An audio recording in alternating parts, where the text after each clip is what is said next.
السلام علیکم ورحمۃ اللہ وبرکاتہ۔ محترم سامعین، آپ تمام سامعین و ناظرین کا قاسمی جی کے پر استقبال ہے۔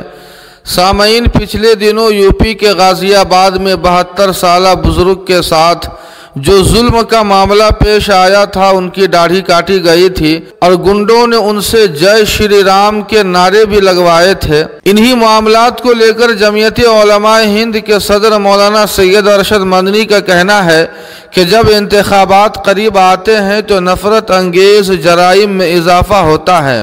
ہریانہ کے میوات، یو پی کے لونی اور کچھ دیگر مقامات پر ہجوم کے قتل کے مبینہ واقعات کا حوالہ دیتے ہوئے جمعیت علماء ہند کے صدر مولانا سید ارشد مدنی نے اتوار کے روز کہا کہ انتخابات قریب ہونے پر نفرتوں کے واقعات میں اضافہ ہو جاتا ہے۔ ایک مخصوص نظریے کے لوگوں نے اپنی مذہبی شناخت کی بنیاد پر نہتے مسلمانوں کو نشانہ بنانا شروع کر دیا ہے، یہاں تک کہ بزرگوں کو معاف نہیں کیا جا رہا، ان کی داڑھی کاٹی جا رہی ہے۔ بدقسمتی ہے کہ شرپسندوں نے بزرگوں کے ساتھ مذہبی منافرت پھیلانے کے لیے یہ کیا ہے، جو افسوسناک ہے۔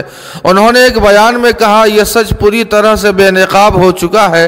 عام رائے اور رجحان یہ ہے کہ جب بھی کوئی الیکشن قریب آتا ہے، اچانک معاشرے کا ایک خاص طبقہ فرقہ واریت اور مذہبی منافرت کے شعلوں کو جھنجھوڑنے میں مصروف ہو جاتا ہے۔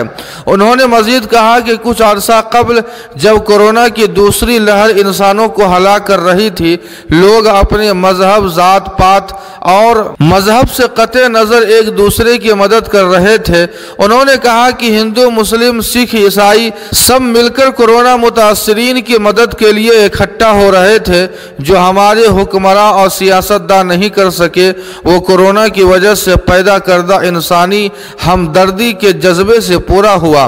جمعیت علماء ہند کے صدر نے مزید یہ کہا کہ پرنٹ اور الیکٹرانک میڈیا سے لے کر سوشل میڈیا تک یہ کہا جا رہا تھا کہ اس وبا نے تمام ہندوستانیوں کو متحد کر دیا ہے اور نفرت کی دیوار کو توڑ دیا تھا جو فرقہ پرست جماعتوں اور تنظیموں نے اپنے سیاسی مفاد کے لیے ان کے مابین تعمیر کیا تھا۔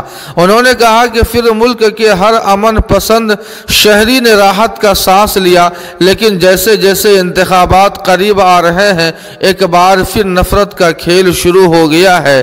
یہ کہتے ہوئے کہ کورونا کی وبا نے ترقی کی سنگین حقیقت کو بے نقاب کیا ہے، انہوں نے کہا کہ جب ہم لوگوں کو آکسیجن فراہم نہیں کر سکے تو آکسیجن کی کمی کی وجہ سے ہزاروں افراد ہلاک ہو گئے، بہت سے لوگوں کو اسپتال کے بستر نہیں ملے اور کچھ جو بستر مل گئے وہ اپنی ضرورت والی دوائیں حاصل نہیں کر سکے۔